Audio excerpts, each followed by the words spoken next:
when it comes to social interaction, it's not a problem as long as we're talking about how to stalk people. You guys, I ask a question about how to make friends and no one has a fucking clue. But we talk about how to stalk people and invade their privacy and make them feel uncomfortable, and everyone's got a fucking answer. And they're all so diverse, right? What's your social security number? Can you open the blinds when you sleep? Like, oh my God. Do you come to this train often? Or your parents home?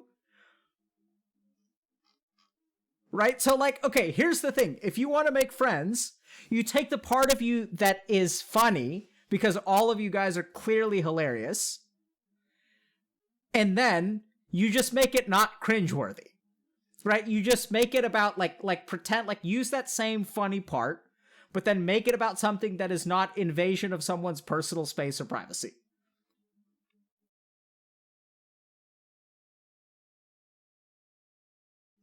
So what are you guys feeling? Are you guys feeling like talking about like meditation, questions about meditation, finding friends in real life, habit, practical tips for Vata,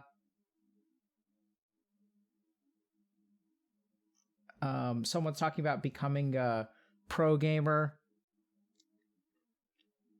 Okay, finding friends. Let's do it. Okay, so here's the question. Okay. Let's do friends. Okay, so here's the first one. Hello. Firstly, I had a question about finding friends in real life. It seems that most regular people meet other people through the people they already know. What do you do after moving to another city, state, or country? What would you do if you've been gaming for years and realize you have no real life relationships? Fantastic question. So the first thing is, I think, when we think about friendship, we think about it just like a random topic. Like we think about it like food or philosophy. Like no one really stops. Okay, the mic peaks. Let me see if I can. The gain is already down. It's all the way down. Crackles a bit when I get loud. Okay. Well, we'll have to fix that later. I'll just try to keep my voice somewhat monotone. Whisper, whisper. Okay, I can keep it a little bit further away. So let's see if that helps. So does this sound okay?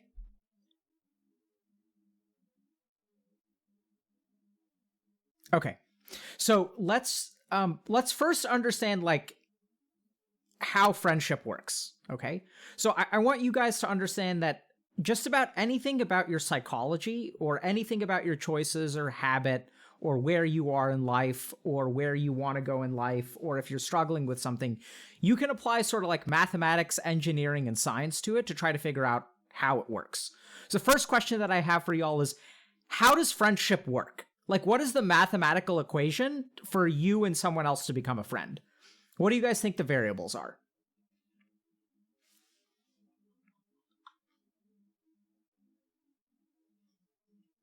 What do y'all think? We're going to try this. Be alive, common interest. Personality traits, proximity. Okay. So what we're going to do...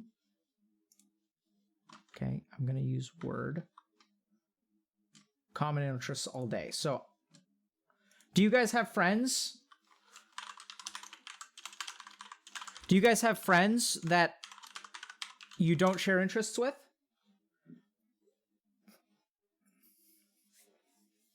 You don't know because you don't have friends? Pepe hands? So common interests is not one of the most important things for friendship. So think about the friends that you guys have made so far. How have you made your friends? If you guys had friends when you were in grade school? Sunday class? School and work? Okay. So what does that tell you, right? So we make friends from school, we make friends for work. So what does that tell us about like what's important to make a friend? Oh, the book is still being made. We're going to add to it. environment. But what does that mean, environment? Like, what about the environment? Like, if you say, like, so remember, the goal of this stream is to practically help people understand stuff. Be around people, right? So, okay, let's debunk these, okay? Let's think through these. Okay, because we spend a lot of time there and share struggles. Okay, we're gonna get into that. So the first thing is, like, be around people. So, like, if I go hang out at a train station, am I gonna make friends?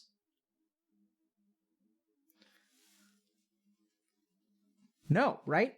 So it's not just proximity of people. So the first thing that you guys need for friendship is a regular amount of unplanned interaction. Okay? So if we think about, like, why do you make friends at school and work? It's because you get regular exposure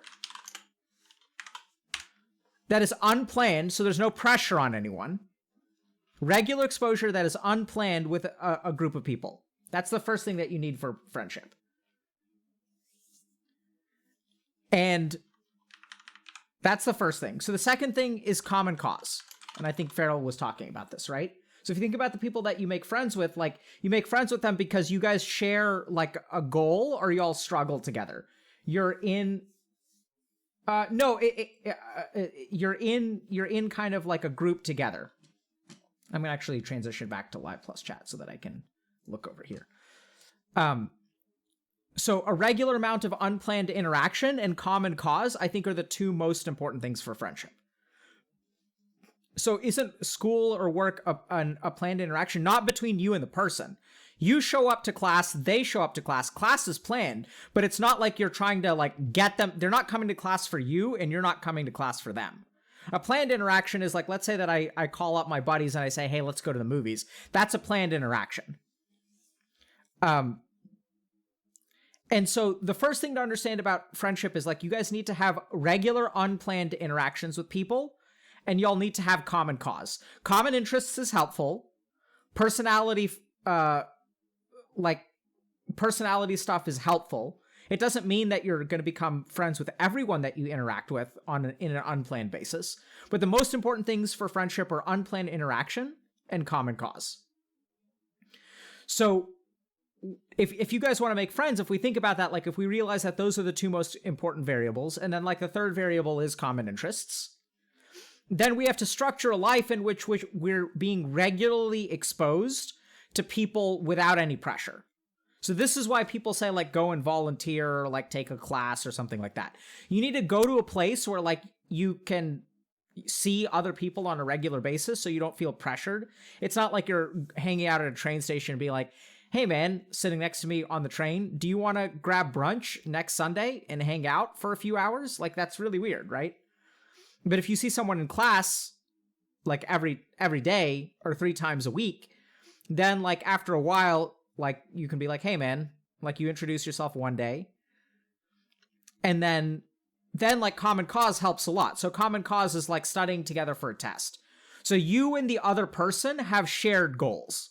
So there's something that you guys, like y'all are naturally aligned towards something. Like, if you guys are at work and, like, your boss is an asshole, you guys have common cause in sort of, like, combining together to, like, deal with your boss.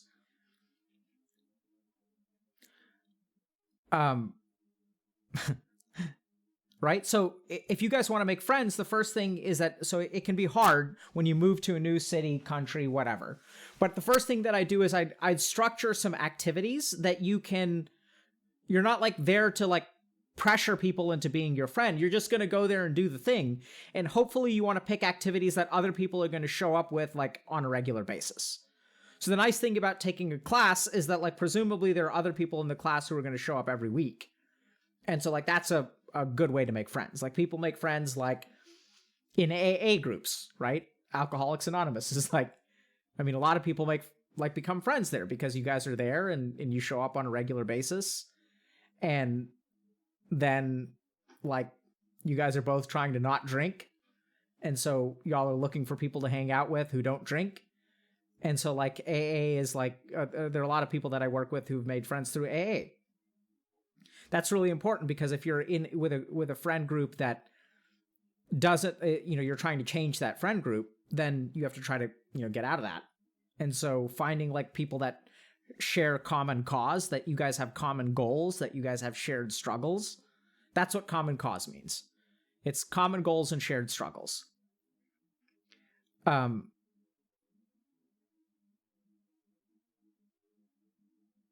Someone is asking, AA is Alcoholics Anonymous. So then the next part of the question is, what do you do if you've been gaming for years and realize you have no real life relationship? So first it's important to recognize that, right? And understand that that's going to come with some feelings of like shame and discomfort and like feeling like you suck at life. So understand that those feelings are there, and that those are not inappropriate feelings because you've started to kind of fall behind in life. And then what happens is you start to like acknowledge those feelings, and then you move forward. Right? And like, think about this, guys. Like, so right now in chat, everyone is talking about being friends. Why do you guys how is it that you guys are going to become friends with each other? It's because you guys have regular unplanned interactions. Like, you know, when Druino and Digital Dude show up in chat, like they're not showing up with the express purpose of hanging out with each other. They're showing up to like listen to the stream and participate in the stream. And then like over time, they kind of know each other because they like both talk when they're here. Right? And so this is a prime example. And then you guys have common cause because y'all are trying to learn something about your life or improve your life or get better at life. And so like Twitch chat is actually a fantastic example of, you know, the recipe for friendship, which is that you need regular unplanned interactions, and then you need common cause. And so people are talking about, you know, are e-friends the same thing as regular friends? Like, they're not the same, but I think that they scratch a similar itch.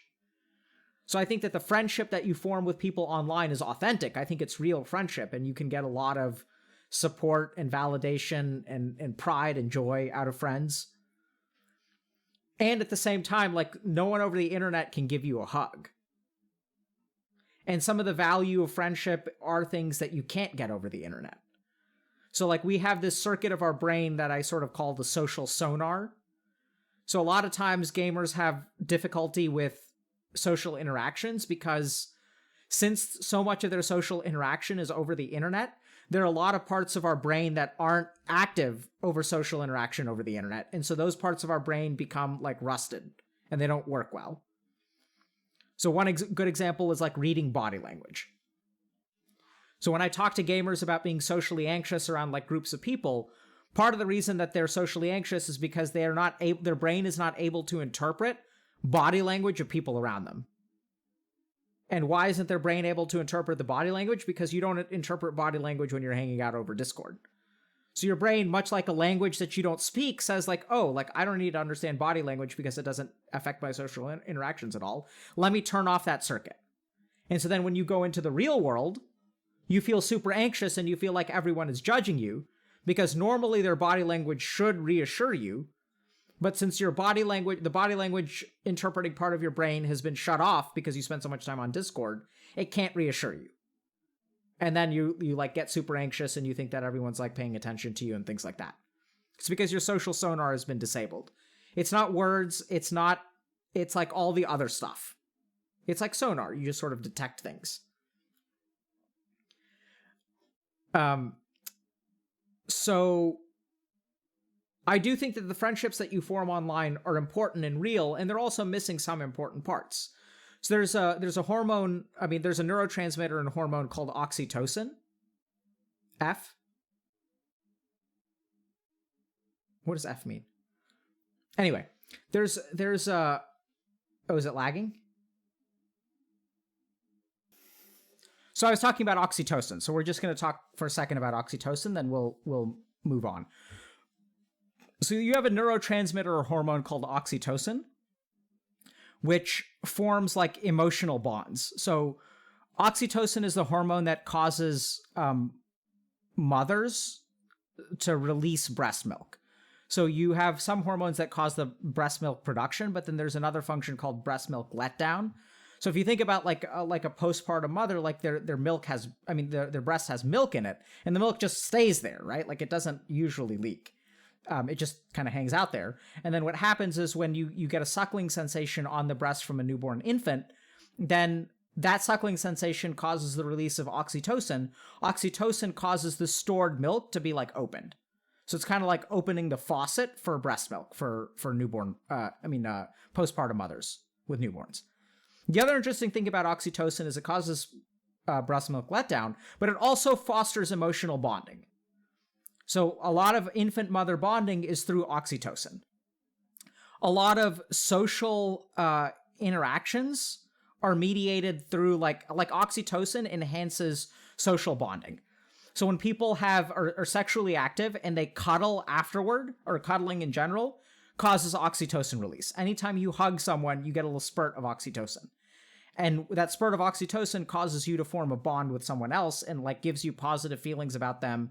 They have positive feelings about you. It sort of helps you feel good. It helps you feel connected to other people. The problem is that online interactions don't really foster oxytocin release. So even though the friendship is real, you're going to be like, your brain is literally, and your physiology is going to be missing something from human contact. And you just can't really substitute that. There were some interesting trials actually in schizophrenia where people tried to like give people oxytocin so that like social interactions with people with schizophrenia would get better, but those sort of were really good in theory but didn't really work well. Yeah. Can men produce milk? Yes. So there's some cases of like tumors and stuff like that where you can get milk production, but not in any significant quantity. Can work interaction substitute for oxytocin or cuddling? If you're physically... No, I don't think you... interacting with yourself. Do you cuddle with yourself after you jerk off? That's the question, right? So... generally speaking, I don't think you can create oxytocin by like interacting with yourself. I think you just, yeah, that's what's missing.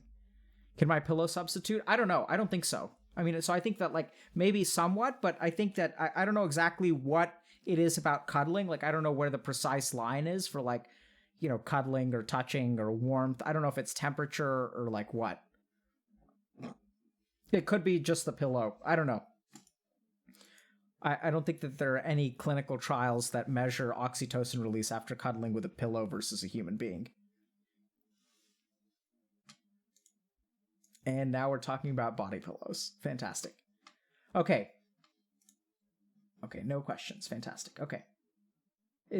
Can someone ask a test question in the stream? Because it does. I just want to make sure it's working. Weighted blankets are very good for insomnia, and if you have anxiety before bed. Okay, thanks, Brandon. Okay, yep, it's working. Perfect. So, let's do another question.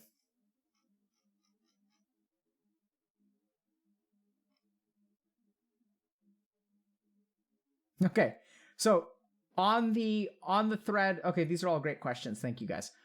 What do you think about board games as an alternative hobby to video games? I tend to weekly meet up at a game shop to play games for a few hours with some other people. I feel like board games scratch a similar intellectual itch while being in a social environment. So that's perfect, right? Because we're talking about how to make friends.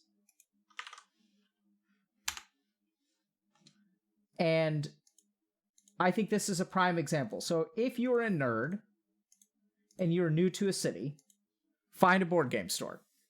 Because I think that they do offer a lot of the same things as video games and are social and are also time limited. Like if I'm going to play like Agricola or Secret Hitler or Codenames or Resistance with friends of mine, like that can be a lot of fun. You're interacting with other human beings. You guys are hanging out. And also, like, you can't play that for 12 hours a day, like 6 days a week. So I think that board game shops are a fantastic alternative. I think board games are a fantastic alternative to video games. I think that, once again, I don't think video games are evil, and I think you guys should have fun, right? Like, you want to be having fun. Like, that's the whole point. Is go have fun and go socialize at the same time. And I think it's a great way to make new friends when you move to a new city. What is... Man, my hair really needs to... I need to get a haircut. Okay. Second part of the question would be... Let's talk about... Okay, this is related to friends, okay?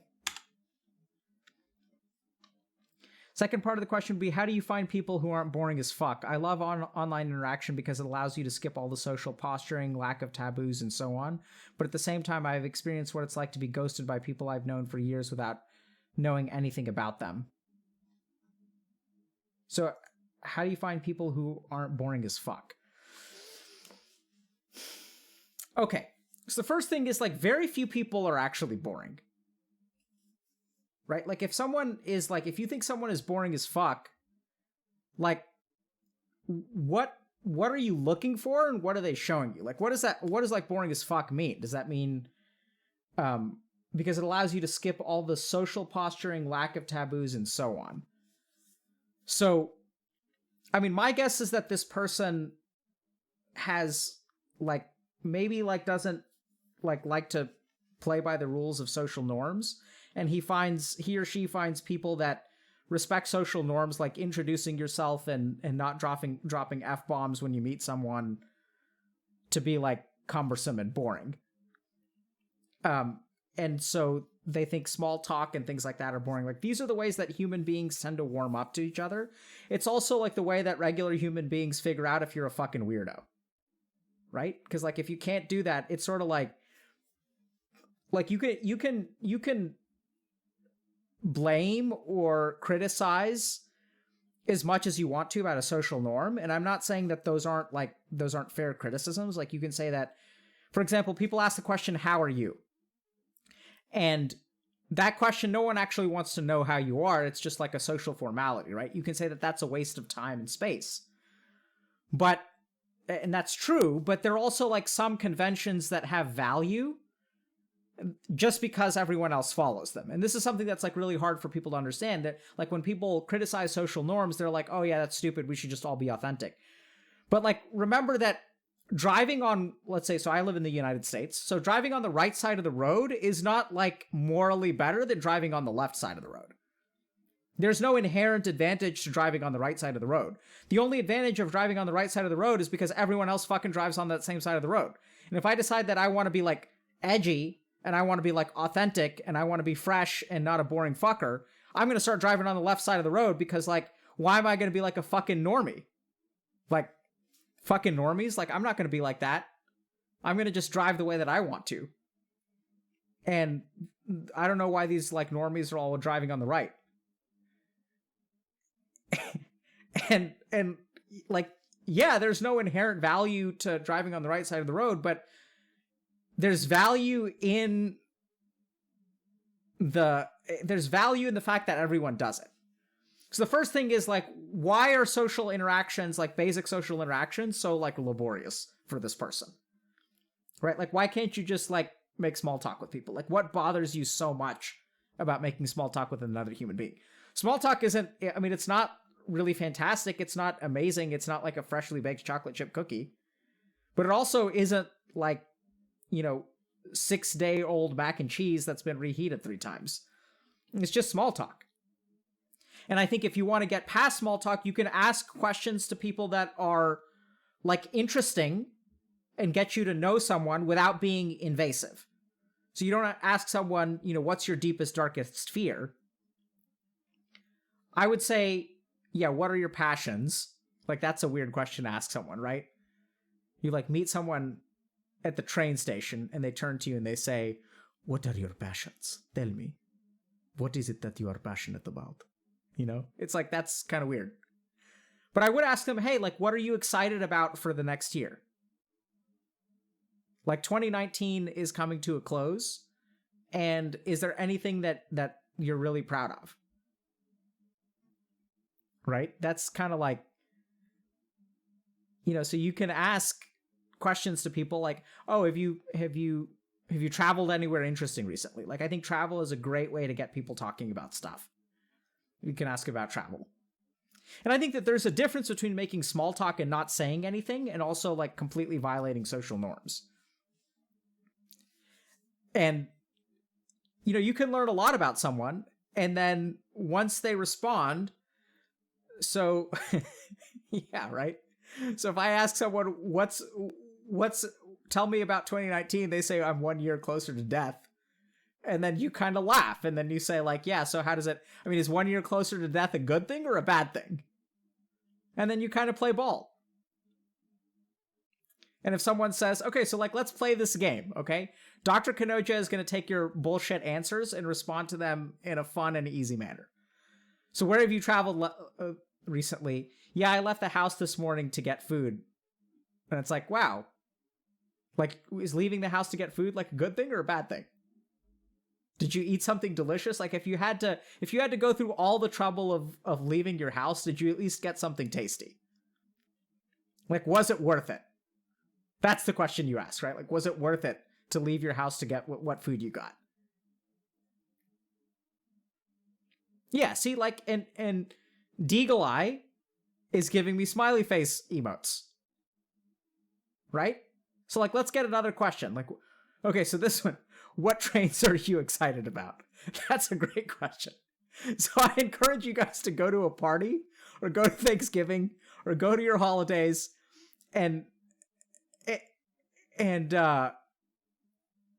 like like ask them about what trains they're excited about, and then watch their confusion and be like, are you excited about any trains or no? I'm confused. Don't you love trains? They're going to think either you're autistic and obsessed with trains, or you can segue into like Thomas the Tank Engine memes, right? What kind of computer do you have? Do you come to this train often is not a good question to ask people. Asking people about the regularity of their travel habits and where they're going to be at certain times when you first meet them is not an acceptable question. Yeah, so, yeah, asking people if they're here alone, can I have your number? No, but like, okay, so do you guys want to talk about, like, how do you ask someone out? Do you guys know how to do this? Are your parents home? That's how you ask someone out. Are your parents home? Where do you live? Fucking doxing creepy ass motherfucker to a chat. See, when it comes to social interaction, it's not a problem as long as we're talking about how to stalk people. You guys, I ask a question about how to make friends and no one has a fucking clue. But we talk about how to stalk people and invade their privacy and make them feel uncomfortable, and everyone's got a fucking answer. And they're all so diverse, right? What's your social security number? Can you open the blinds when you sleep? Like, oh my God. Do you come to this train often? Are your parents home? Right? So like, okay, here's the thing. If you want to make friends, you take the part of you that is funny, because all of you guys are clearly hilarious, and then you just make it not cringeworthy, right? You just make it about like pretend, like use that same funny part, but then make it about something that is not invasion of someone's personal space or privacy. Yeah, that's actually a good question. Do you pour milk or cereal first? Right? Like that's a good question. There's a difference between our humor and normie humor. Yeah, just don't make it about stalking people.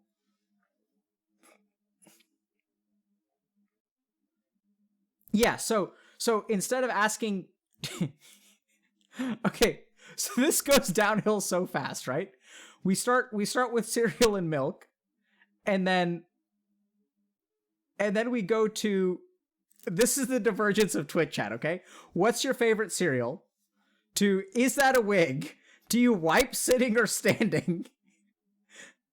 And showering with socks on. So that's a good one. I would ask someone, hey, have you ever showered with your socks on? I heard the wildest thing, which is apparently it's supposed to be amazing. Do you wipe front to back? It's always front to back, boys and girls. Yeah, you could ask people about showering with their socks on. They'll think you're fucking weird, but they won't think you're stopping them. Who the hell stands to wipe? Yeah, good point, Farrell. So remember, it's front to back. Otherwise, you'll end up with a UTI.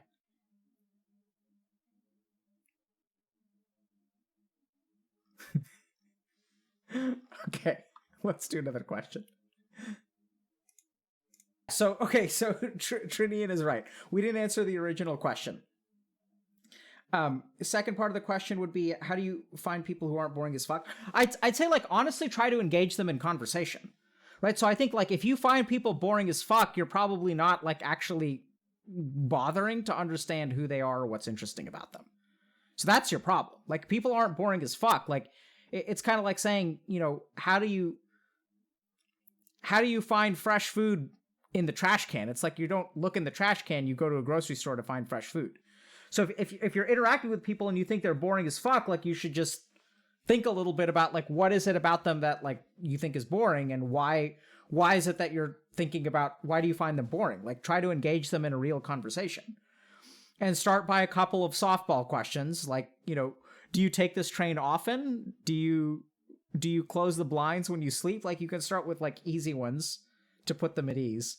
And then you can ask them the real, like, heavy hitters that get you, like, really knowing them as a person, which is, do you wipe sitting or standing?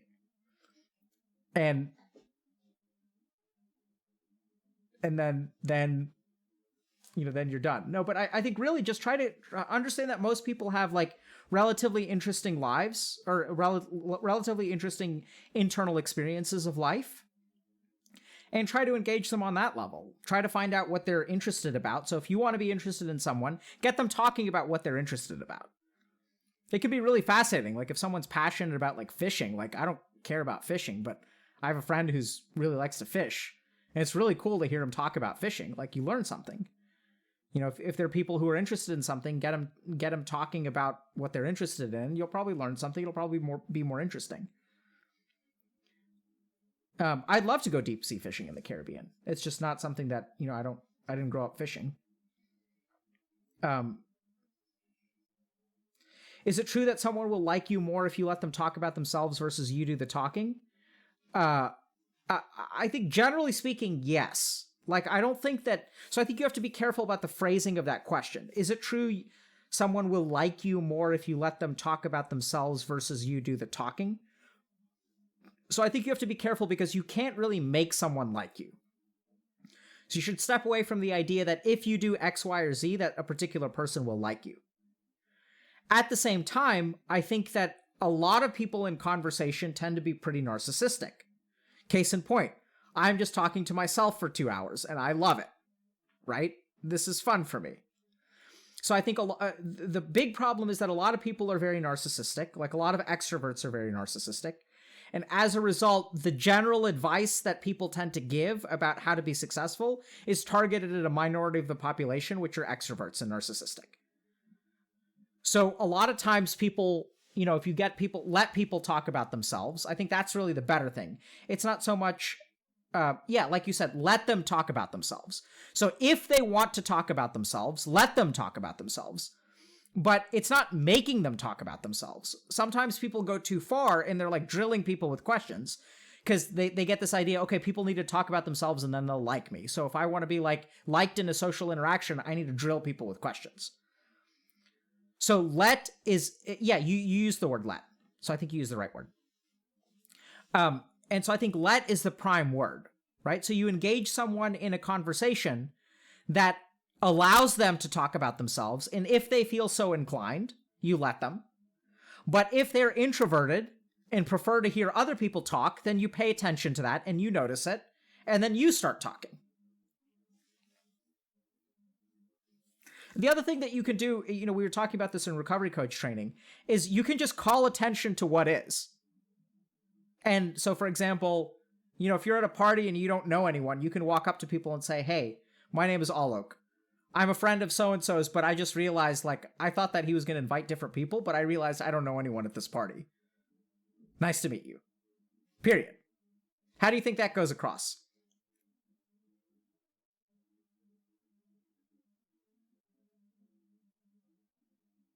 Right? That's great.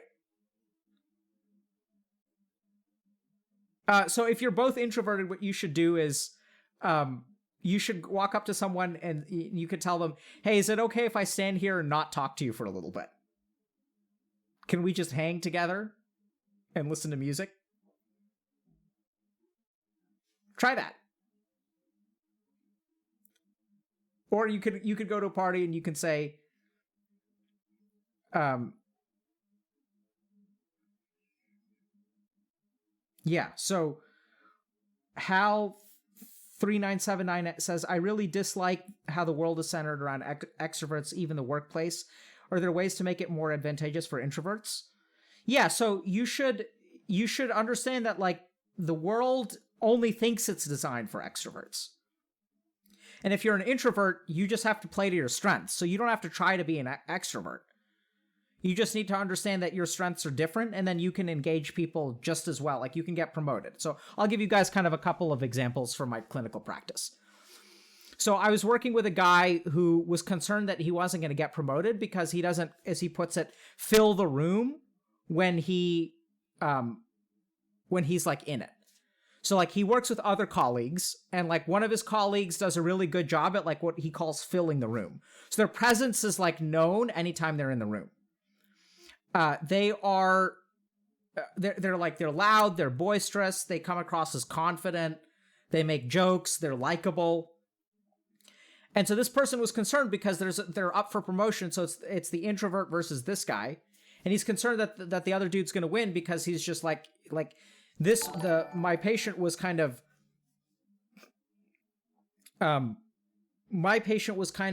like intimidated and was concerned that he was going to get passed over for promotion. So the more that we were talking about it, it's not that my patient had a problem connecting with other people. They just didn't want to be, like, loud in front of a room. And so what my patient is really good at has good relationships around the office as long as they're one-on-one. Because they're really good at, like, going and grabbing coffee with a coworker or grabbing lunch, like, as long as it's small, intimate situations. And so I think if you're an introvert, just understand that, like, you can still get most of the things that extroverts get, not by necessarily becoming an extrovert, but just by playing to your strengths. So if you're, like, lobbying to get promoted, what you need to do is have small interactions with individual people, and like, they're going to be, like, way more meaningful. And when it comes time to, like, reviews, or, like, when your boss starts asking your coworkers, like, they're going to speak very highly of you. And then people are saying that you can have a big presence if you're an introvert. Absolutely. So I have a big presence and I'm an introvert, right? So it's a skill that you can learn. So I love being at home for a week and doing absolutely nothing. I don't have to see another human being. I'd be fine on a desert island for a week by myself. And if you're an introvert, just understand that your strength is in the one-on-one, right? It's kind of like, there's, like, solo queue and there's party queue. It's not like one is better than the other. If you like to solo queue, you can still play the game if you solo queue. Like, it's not queue the way you want to. And that's just how it is.